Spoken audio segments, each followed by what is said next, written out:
Let's go to Kyle from Daytona Beach next. Kyle from Daytona Beach, Florida. You're on the air.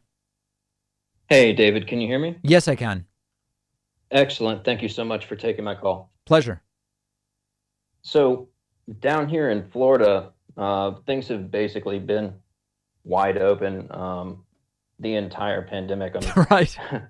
You've covered DeSantis's handling of the pandemic, but what's concerning me is the the chatter that I'm hearing from my neighbors. I'm actually a former white supremacist, and I can say without any shadow of a doubt that the rhetoric coming from the right shadows the agenda of the white supremacist movement. 1488, RAHOA, racial holy war, and all that. And when I saw the Odal rune at CPAC, it really shocked me because after so many instances of references to white supremacy from the right, Yeah.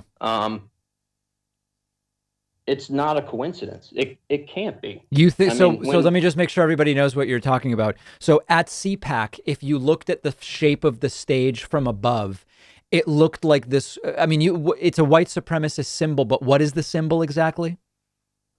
it's an Odal rune, and I hope people don't get it confused with the religious symbols of the Elder Futhark and you know pagan religious practices. This Odal rune is a modified Othala rune, Mm. and there were mysticists in Germany in the 1930s that came to prominence, and foremost of which was um, von List, Guido von List, and he put a twist on the traditional religious runes, and the Nazis took these bastardized runes and ran with them. Mm.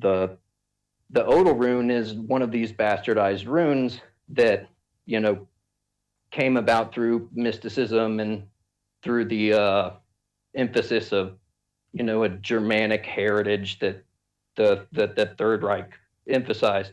And you just So, don't think but there's any chance that that's a coincidence at CPAC? well, there's absolutely no way. Just like when the former president referenced Henry Ford's Bloodlines? anti-Semitic.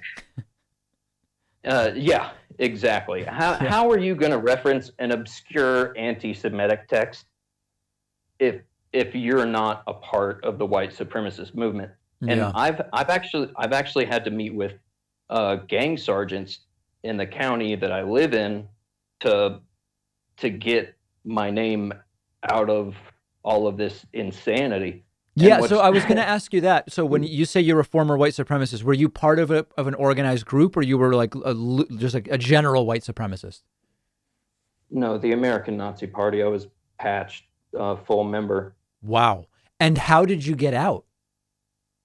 My my mother's my mother's from Tennessee, but her father was a professor and he marched during the civil rights movement. And when I started to go farther and farther right, now keep in mind this is a woman who raised me on Rush Limbaugh. Right. But when she started to hear white supremacist rhetoric that she recognized, she told me that that's not how we live, Hmm. and that's not right. And she would quote the Gospels, the red words from the New Testament.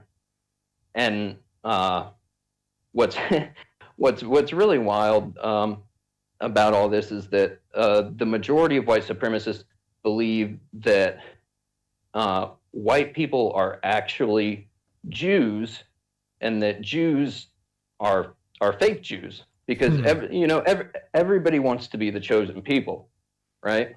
Yeah. Um, White supremacists generally believe that uh, the tribe of Dan, or the lost tribe of Judah, somehow went to Denmark. The Danes, Dan, I don't know how they make that connection. It's not based on science or history or DNA, but they say, oh, well, we're the lost tribe of Judah, and we're the actual Jews.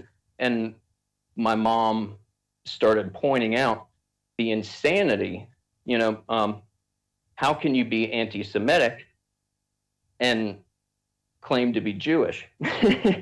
It's all pretty incoherent. Yeah. And but just in summary, because we do have limited time. So how old were you when you got into being a white supremacist, and how old when you got out?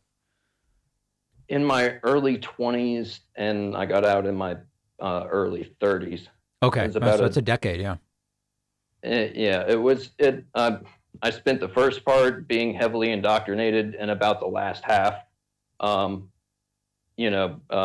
very, very confused about everything until logic and reason overtook the indoctrination. Yeah. But what I'm concerned about is the future of our country, when so many of my neighbors, and even my mom actually told me this past weekend, people at the church where I grew up, people at the church that I grew up at are spewing anti-Semitic rhetoric, yep, racist rhetoric, far-right rhetoric, and they're Bible thumpers. No, and you're right to be concerned, Kyle. I am glad you got out of it, and I appreciate the call. I do have to move on. Let's plan to speak again because there are lots of folks hoping to chat today.